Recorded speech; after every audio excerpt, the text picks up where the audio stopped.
ওই বন্ধু কিরে হুন্ডা তো কিনা লাইছি। কালকে রাত্রে না করলি হুন্ডা কিনবি, আজকে সকালের মধ্যে কিনা লাইছস? আরে হ বেটা, ওই বেটা আঙ্গনে একটু ঘুরায়। ও তো কোন লেগে তো লইছি। তাহলে আমি বাকি থাকুম কি লেগে, আমি ওডি। ওঠ। দেখলি কেমন বন্ধু, ওই আমগরে আপন মনে করে না, অগরেই আপন মনে করে। অগরে লইয়া গেল গা। কি রে তো করে বেটা, আমি খুঁজতে আছি। কিনলি গা? ওই দিন তো ফাইম রে নিয়ে ঘুরছি, আজকে রাতের শাইন রে নিয়ে ঘুরে আহি।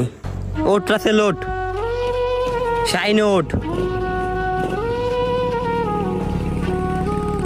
আজকে ওরা ওর কাছে আপন হয়ে গেল, আমার রাই খেয়ে গেল গা। ভাই এই হুন্ডা আপট্টারে আপনি নিয়া দেন, টাকা দিয়ে আমারে দিয়া দেন। ভাই নতুন হোন্ডা বিক্রি করে লাইবেন কেন? এই নতুন হুন্ডাটাই আমার সবটি ভাই ব্রাদারের লগে আমার সম্পর্কটা নষ্ট করছে। একটারে নিলে আরেকটাই কয় ওরে বেশি ভালোবাসি, ওরে নিলে কয় ওরে বেশি